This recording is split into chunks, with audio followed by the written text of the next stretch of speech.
Hello दोस्तों, कैसे हैं आप लोग। उम्मीद करते हैं कि आप लोग अच्छे होंगे। तो दोस्तों, फिर से एक नए वीडियो में आप लोग का स्वागत है। तो दोस्तों, आज हम जैक बोर्ड द्वारा जारी जो किया गया है मॉडल पेपर क्लास 8 का, वो आज हम लोग साइंस का करने वाले हैं। तो वीडियो को अंत तक देखिएगा, सारे क्वेश्चन आप लोग को क्लियर हो जाएगा। ठीक है, चलिए स्टार्ट करते हैं। तो सबसे पहले देख सकते हैं यहाँ पे कक्षा 8 का है, क्लास 8 है, सब्जेक्ट साइंस है। और समय जो रहेगा एग्जाम में वो 1 घंटे का रहेगा और फुल मार्क रहेगा 50 मिनट यानी 50 अंक का। ठीक है, तो एक एक क्वेश्चन हम लोग देखते हैं। चलिए, तो सबसे पहला क्वेश्चन जो है, पहले क्वेश्चन क्या है देख सकते हैं कि सूक्ष्म जीव का निवास स्थान कहाँ होता है। तो देख सकते हैं यहाँ पे जो ऑप्शन दिया है कि वायु में, पानी में और जीवित वस्तुओं में, तो ये सभी हो जाएगा। यहाँ पे इसका राइट आंसर क्या हो जाएगा, सभी हो जाएगा। ठीक है, दूसरा क्वेश्चन क्या कह रहा है कि निम्नलिखित में कौन सा रोग मच्छर से फैलता है। तो मच्छर से फैलने वाले सभी को पता होगा कि मलेरिया फैलता है। ठीक है, चलिए नेक्स्ट क्वेश्चन हम लोग देख लेते हैं। ठीक है, तो नेक्स्ट क्वेश्चन क्या है वो अभी हम लोग देखेंगे। तो नेक्स्ट क्वेश्चन है क्या, जो तीसरा क्वेश्चन है, लिखा है बायोडीजल का निर्माण कौन सूक्ष्मजीव सहायक है। ठीक है, तो इसका राइट आंसर हो जाएगा शैवाल। ठीक है, चलिए नेक्स्ट क्वेश्चन देखते हैं। नेक्स्ट क्वेश्चन क्या है, चौथा क्वेश्चन हम लोग देखेंगे। लिखा है कि निम्न में से सबसे बड़ी कोशिका कौन सा है। तो सबसे बड़ी कोशिका जो होता है वो शुतुरमुर्ग का अंडा होता है। ठीक है, वो एक कोशिकीय होता है जो सबसे बड़ी कोशिका होता है। ठीक है, पांचवा क्वेश्चन है क्या कि कोशिका के किस भाग का गुणसूत्र उपस्थित होता है, यानी कोशिका के किस भाग में गुणसूत्र उपस्थित होता है। तो ये इसका राइट आंसर हो जाएगा ये। ठीक है, केंद्रक में। क्लियर, चलिए नेक्स्ट क्वेश्चन देखते हैं हम लोग। छठा क्वेश्चन क्या है देख सकते हैं। छठा में लिखा है कि किस धातु की भौतिक अवस्था द्रव अवस्था में पाया जाता है। ठीक है, तो द्रव अवस्था में होता है उस क्या होता है, पारा। ठीक है, किस में होता है, पारा जो होता है वो द्रव अवस्था में पाया जाता है। ठीक है, फिर है एक्सरे करने के हेतु किस धातु का उपयोग किया जाता है। ठीक है, तो इसका राइट आंसर हो जाएगा लेड। लेड धातु का प्रयोग किया जाता है। क्लियर, चलिए आठवां क्वेश्चन हम लोग देखते हैं। आठवां क्वेश्चन में क्या कह रहा है कि झारखंड के जादूगोड़ा में किस धातु का प्रचुरता विद्यमान है, यानी सबसे अधिक कौन सा धातु पाया जाता है झारखंड के जादूगोड़ा में। ठीक है, तो यूरेनियम पाया जाता है, ये चीज याद रखिएगा। क्लियर, चलिए नाइन क्वेश्चन क्या कह रहा है कि धातुओं का वह गुण जिससे उन्हें पीट कर चादर बनाई जा सकती है। ठीक है, तो ये आधारित वर्धनीयता, ये ऑप्शन नंबर सी हो जाएगा इसका राइट आंसर। ठीक है, चलिए नेक्स्ट क्वेश्चन हम लोग देखते हैं। नेक्स्ट है 10वां नंबर का क्वेश्चन देख सकते हैं। लिखा है कि इनमें से उष्मा की सबसे कम चालक धातु कौन सी है। ठीक है, तो कौन सा है कम चालक वाला, तो यहाँ पे हो जाएगा आपका, इसमें हो जाएगा आपका पारा। ठीक है, क्या हो जाएगा, पारा, कम चालक धातु। ठीक है, तो इसका राइट आंसर हो गया। 11 नंबर का कहता है निम्नलिखित में कौन सा घोल विद्युत का कुचालक है। ठीक है, तो इसका राइट आंसर हो जाएगा आसूत जल। क्या हो जाएगा, आसूत जल हो जाएगा। ठीक है, चलिए नेक्स्ट क्वेश्चन हम लोग देखते हैं 12 नंबर का।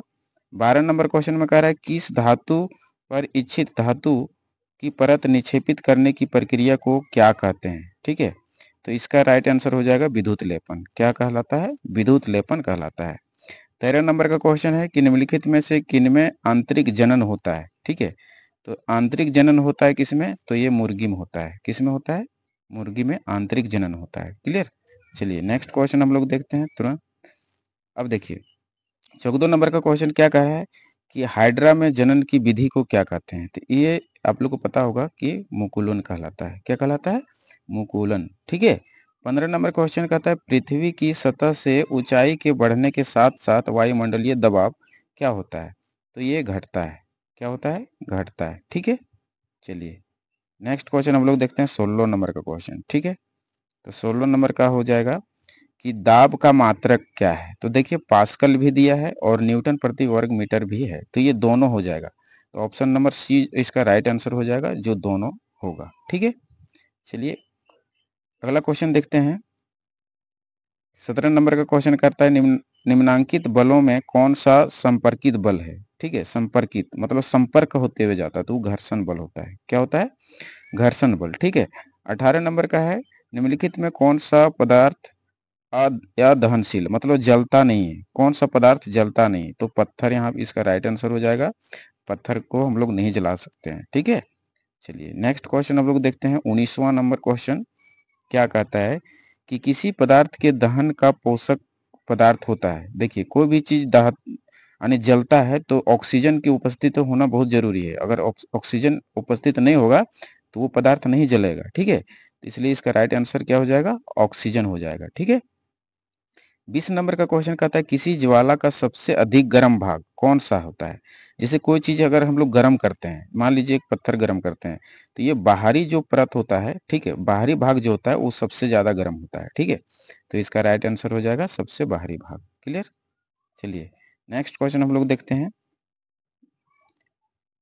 21 नंबर क्वेश्चन है निम्नलिखित में से कौन दो गुणसूत्र मिलकर नर शिशु का यानी लड़के का निर्माण करता है? यानी जो बच्चा लड़का पैदा होता है उसको क्या कहते हैं? कौन सा गुणसूत्र मिलता है? तो एक्स वाई मिलता है, ठीक है। देखिए एक्स एक्स मिलेगा तो लड़की बनेगी, ठीक है, लड़की पैदा होगी। और अगर एक्स वाई होगा तो लड़का। क्लियर। चलिए उसके बाद है विश्व एड्स दिवस कब मनाया जाता है? तो ये इसका राइट आंसर हो जाएगा 1 दिसंबर को। क्लियर। चलिए नेक्स्ट क्वेश्चन हम लोग देखते हैं 23 नंबर का, ठीक है। तो 23 नंबर का क्वेश्चन है कि स्त्रियों में होने वाले मासिक स्राव की सामान्य अवधि क्या है? ठीक है। देखिए स्त्री में महीने में एक बार मतलब एक बार उसका मासिक स्राव आता है, ठीक है। तो वो जो होता है वो तो कितने दिन का होता है? 28 दिन का होता है। कितने दिन का होता है? 28 दिन का, ठीक है। तो इसका राइट आंसर डी हो जाएगा। क्लियर। अब यहाँ पे देखिए समतल दर्पण से बना प्रतिबिंब होता है, किस प्रकार होता है? ठीक है। तो समतल दर्पण से आभासी होता है, ठीक है। इसका राइट आंसर ए हो जाएगा। क्लियर। चलिए 25 नंबर का क्वेश्चन क्या कह रहा है देखते हैं कि वह यंत्र जो दृष्टि रेखा पर नहीं रहने वाले वस्तुओं को भी देखा जा सकता है उसको क्या कहते हैं? ठीक है। तो वो कहते हैं पेरिस्कोप। क्या कहलाता है? पेरिस्कोप, ठीक है। 26 नंबर क्वेश्चन है आंख में प्रवेश करने वाली किरणों को कौन नियंत्रित करता है? तो ये इसका राइट आंसर हो जाएगा पुतली, ठीक है। पुतली इसका राइट आंसर हो जाएगा। चलिए नेक्स्ट क्वेश्चन हम लोग देखते हैं 27 नंबर का क्वेश्चन, ठीक है।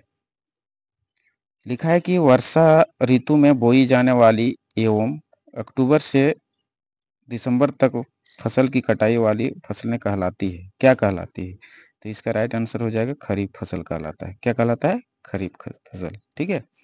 अब देखिए 28 नंबर का क्वेश्चन है कि स्वपोषी का उदाहरण क्या है? ठीक है। स्वपोषी देखिए गाय जो है दूसरे पर निर्भर होता है, बकरी भी दूसरे पर निर्भर होता है, तिलचट्टा भी दूसरे पर निर्भर होता है जो अपना भोजन करता है।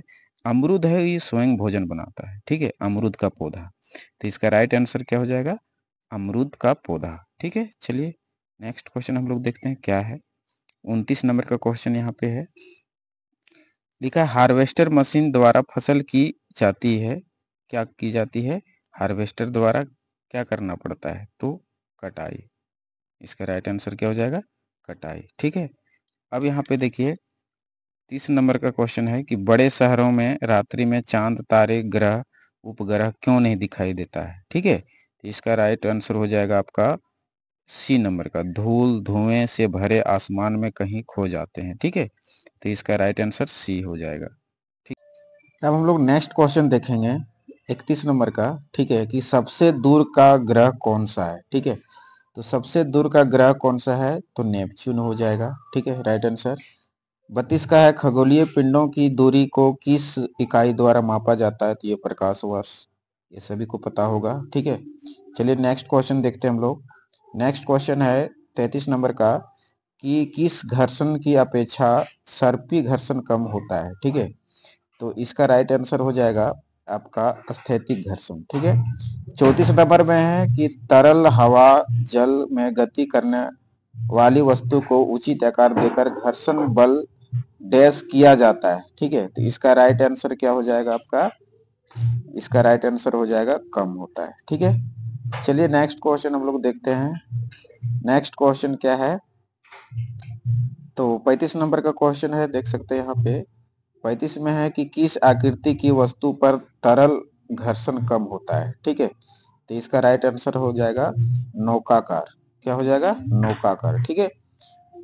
36 नंबर का क्वेश्चन है कि प्रथम पूर्ण रूप से संश्लेषित रेशा किसे कहा जाता है? ठीक है। तो इसका राइट आंसर हो जाएगा